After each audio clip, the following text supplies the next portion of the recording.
مشاہد صاحب چائنا بڑا امپورٹنٹ ہو گیا، تو ڈار صاحب چین جا رہے ہیں، تو چین جو ہے وہ اس وقت اس کا کیا کردار ہو سکتا ہے؟ کیا چین جو ہے وہ ٹرمپ کی ضمانت دے گا؟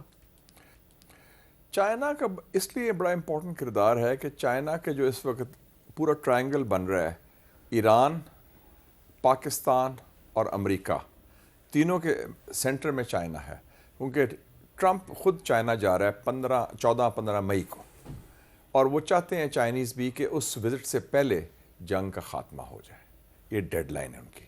اور دوسرا ان کا ہے کہ ایران والے یہ کہہ رہے ہیں کہ اگر ٹھیک ہے، بڑے اچھے ہمارے مسلم برادر نے بڑا اچھا ایفرٹ کیا، پازیٹیو رول ادا کرے، اور میں سمجھتا ہوں بڑا کامیاب تھا وہ کل کا جو انیشیٹو تھا، لیکن وی وانٹ سالڈ گارنٹر۔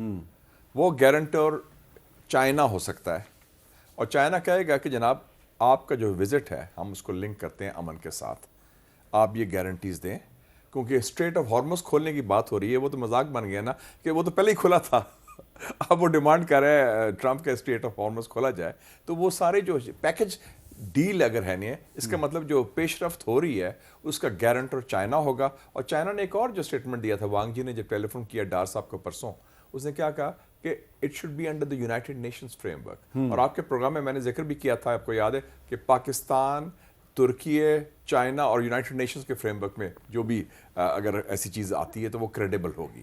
تو we are moving in the right direction, لیکن آپس میں ٹرسٹ نہیں ہے، فقدان ہے اعتماد کا، ٹرسٹ ڈیفیسٹ۔ جائیں وہ سمجھتے ہیں کہ یہ تیاری کر رہے ہیں جنگ کی، حالانکہ آپ کا میں دیکھ رہا تھا وی لاگ، میں ابھی سری لنکا سے ہو کے آیا ہوں، میں ادھر سے، تو آپ کا وی لاگ مجھے دیکھا کہ موسٹ انفارمیٹیو آن اندر جو اسرائیل کے اندر ہو رہا ہے، ان کا تو تیا پانچا ہو گیا ہے جی۔ اور میں ہارٹس اخبار بھی پڑھا تھا ان کا، اس میں بھی وہی تصدیق کی جو آپ نے کہا، ادھر سے لوگ بھاگ رہے ہیں، بین گورین ایئرپورٹ میں لائنیں لگی ہوئی ہیں، لوگ تو شپس میں بھاگ رہے ہیں، ایلیٹ جو ہے ان کی، اور ڈیمونا جو ان کا کہوٹا تھا اس پر اٹیک ہو گیا، اور باقی بھی جو سارے چیزیں، اور ایک مہینے سے اسرائیلی جو ہیں میجورٹی وہ بیڈ روم میں نہیں سو رہے، وہ بنکر میں سو رہے ہیں، بشمول نیتن یاہو، کیونکہ اسرائیل آئرن ڈوم ٹوٹ گیا ہے اور وہ سارا اسمیش ہو گیا سارا کچھ۔ تو یہ تو جنگ کا جو ٹرمپ کو سیاسی نقصان ہوا ہے اور اسرائیل کو فزیکل نقصان ہوا ہے، جو آج تک ان کی ہسٹری میں نہیں ہوا۔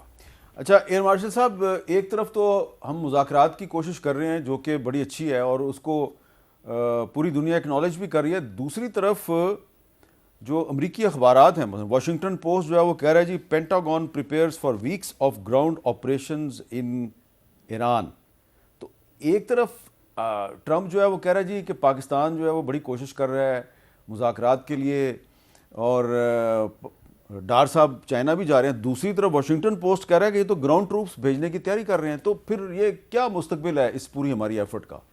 بسم اللہ الرحمن الرحیم۔ یہ دیکھیں، پہلے تو حقیقت یہ ہے کہ سب سے پہلے اس وقت ڈونلڈ ٹرمپ کو ایگزٹ چاہیے، اس کی ایگزٹ اسٹریٹجی پہ کام ہو رہا ہے، اور اس ایگزٹ اسٹریٹجی میں سب سے بڑا جو ہے وہ یہی ہے کہ کسی طرح فیس سیونگ ہو جائے، مذاکرات ہو جائیں، اور جیسے مشاہد بھائی نے کہا بالکل صحیح کہ الحمدللہ پاکستان کو اللہ تعالیٰ نے اس وقت بہت اچھی پوزیشن پہ دی ہے، and I think we are playing our cards also very well involving China at right time and right stage. تو یہ تو بہت اچھی خوشائند بات ہے، لیکن میں نے آپ نے پہلے بھی یہ ڈسکس کیا تھا کہ انتہائی ناقابل اعتماد اور فلپ کرنے میں بڑے ماسٹر ہیں کسی وقت بھی، کیونکہ وہ ٹویٹ پہ کھیلتے ہیں، ڈرامہ بازی کرتے ہیں، اور ان کا جو سب سے بڑا ڈرامہ باز ایکٹر ہے وہ پیٹ ہیگز ہے، جو ان کا سو کالڈ ایک فنکار آدمی ہے، سیکریٹری آف وار ہے، تو فاکس نیوز کا اینکر ہے، پرسن رہا ہے، اور اس کی اور اس کی اگر بیک گراؤنڈ دیکھیں، سر جرنلسٹ تو بڑے اچھے جرنلسٹ نہیں سر، وہ پہلے امریکی فوج میں تھا، عراق میں بھی لڑا ہے، اور اس کے اوپر جو الزامات ہیں جن کے اوپر تحقیقات ہو رہی ہے، اور ان کی کانگریس کی جو ہیئرنگ کمیٹی تھی اس میں بھی اس کا بازگشت آئی کہ آپ کے اوپر تو ہراسمنٹ کے الزامات ہیں۔ اینی وے، سو جو جنرل کین ہے ان کی بھی ایک اسٹیٹمنٹ اس سلسلے میں بڑی ہی امپورٹنٹ ہے جو انہوں نے پچھلے دنوں دی، اور اس میں انہوں نے یہ کہا کہ ہم اس کو کنسیڈر ضرور کریں اور اس کو کامیابی کی طرف دیکھنا، اس کو ہم بعد میں ڈسکس کر لیں گے، لیکن یہ بات طے شدہ ہے کہ حقیقت دیکھنے کی کچھ اور ہے، بیک گراؤنڈ میں کچھ اور ہو رہا ہے۔ میں یہ چاہوں گا کہ اگر یہ خدا نہ خواستہ یہ والی، اور اگر وہ غلطی کرتے ہیں جس کے لیے ایران تو صرف یہ کہہ رہا ہے کہ we are waiting, they are not shouting loud, they are just saying کہ وی آر ویٹنگ، یہ وہ کریں اور اس گراؤنڈ انویژن میں اسرائیلی فوجی کو لے آئیں. تب جا کے آپ کو پتہ چلے گا کہ آپ نے جو جنگ جن کے کہنے پہ لڑی وہ آپ کے ساتھ کتنے سنسیئر ہیں. تو اس بات کو رول آؤٹ نہ کریں, اس کو ہم آگے جا کے ڈسکس کر لیں گے کہ اس کی کامیابی کے کیا امکانات ہیں اور اس کا امپیکٹ کیا آئے گا. اچھا, اب اس میں مشاہد صاحب, ٹرمپ صاحب جو ہیں وہ ایکس پہ بھی سٹیٹمنٹس دے رہے ہیں, پاکستان کا ذکر کر رہے ہیں. The United State of America is in serious discussions with a new and more reasonable regime to end our military operations in Iran. اور انہوں نے پاکستان کا بھی ذکر کیا اپنا, ان کا ایک کلپ سنائیں جی ٹرمپ صاحب کا, وہ کیا کہہ رہے ہیں. I watched it and he said something's unusual happening. There are 8 boats that are going right up the middle of the Hormuz Strait. 8 big tankers are going loaded up with oil right through. And I said, well, I guess they were right, and they were real. And I think they were Pakistani flagged. Yes. And I said, well, I guess we're dealing with the right people. تو Pakistani flags کا ذکر کر کے وہ کہتا ہے کہ ہم رائٹ پیپل کے ساتھ بات چیت کر رہے ہیں. تو یہ ٹرمپ صاحب جب پاکستان کا ذکر کرتے ہیں اور تھوڑی دیر بعد پھر وہ کوئی ایسی بات کر دیتے ہیں کہ میں جناب ایران جو ہے اس کو صفحہ ہستی سے مٹا دوں گا, تو اس کا فائدہ ہوتا ہے پیس ایفرٹ کو یا نقصان ہوتا ہے؟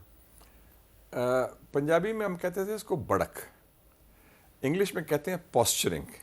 پالیسی اور ہوتی ہے, اور لاہوری پنجابی میں کہتے ہیں رنگ بازی. رنگ بازی کھلا ہوا ہے. سلطان رائی کا آپ نے فلمیں دیکھی تھی پرانی کو, یہ کر دیں گے مدر شاہ, آپ کو وہ اس کا وہ اپنے ڈومیسٹک بیس کے لیے ہے بڑھ کے مارنا. وہ یہ کی آتی ہے. آپ دیکھیں نا, آپ نے سنایا بھی, آپ نے کیا کہا, انہوں نے کہا کہ یہ نیو اینڈ ریزنیبل رجیم. انہوں نے اپنے ذہن میں کہہ دیا کہ رجیم چینج ہو چکی ہے ایران میں, کہ میرا وہ مقصد پورا ہو گیا. تو اس کا مطلب ہے ٹرمپ صاحب اپنے ساتھ ہی بات چیت کیے جا رہے ہیں. تو ایرانیوں نے کیا کہا, ہی از نیگوشیٹنگ ود ہمسیلف. آپ خود اپنے مذاکرات کر رہے ہیں. اور اس نے لاسٹ ٹائم نہیں کہا تھا کہ میں تو, مجھے پسند نہیں جو بہت کامیاب لوگ ہوں, کہ میں I like to deal with losers, کیونکہ پھر میں اپنی بات کر سکتا ہوں. تو وہ اس کا وہ ایگو والا مسئلہ بھی ہے. لیکن ٹرمپ کو یہ پتہ ہے کہ جنگ وہ سیاسی طور پر, فوجی طور پر ہار رہا ہے, اس کو پھنسایا گیا ہے. اور آپ نے دیکھ لیا کہ جے ڈی وینس نے جو اس کا خاص رکھا ہوا ہے بندہ, ہارڈ لائن کا لوائلسٹ ہے, اس نے فون کیا ہے نیتن یاہو کو پچھلے ہفتے, کیا کہا ہے کہ یار تم نے تو مروا دیا ہمیں. ایکسیوس میں ساری خبر آ گئی ہے. اس فون کال میں پہلی دفعہ انہوں نے ڈنڈا دیا اس کو کہ تم نے تو کہا تھا ہمیں کہ بڑی چڑی نہیں پھڑکے گی, لوگ آ جائیں گے تو you will mislead the president. سو پہلی دفعہ ایک فاصلے کی کوشش ہو رہی ہے. ٹرمپ کو اب جیسے انہوں نے بھی کہا کہ it's a face saving exit, کسی طریقے سے راستہ ملے اور پاکستان راستہ دے سکتا ہے. اور پاکستان کا ایک بڑا یونیک رول ہے, اللہ تعالیٰ کا بڑا فضل ہے ماشاءاللہ, کہ ایران کا اعتماد بھی ہے, چائنا کا بھی ہے, اور ٹرمپ کا بھی ہے. We are the only country, اور سعودی عربیہ کا بھی ہے, اور ترکی اور مصر کا بھی ہے. تو وہ رول جو ہے نا, اس لیے جو یہ کل کا دورہ بڑا کروشل ہے اسحاق ڈار صاحب کا, کہ چائنا ایز دا گارنٹور. لیکن اس میں گند بھی وہ جو زائنسٹ لابی ہے اور نیتن یاہو ہے, جس دن جنگ ختم ہوئی وہ فارغ ہو جائے گا. اور انڈیا انڈو زائنسٹ ایکسس تو بڑا پکا ہے نا یہ. وہ تو, اور آپ نے وہ خبر بھی دیکھی تھی, میں نے ٹویٹ بھی کی تھی, اب تو وہ بھی آ گئی خبر کہ جو 1971 میں مکتی بائنی کا ہوا تھا, اس میں مسز اندرا گاندھی نے اسرائیلی ہتھیار لیے تھے مکتی بائنی کو دینے, چھوٹے لائٹ ویپن.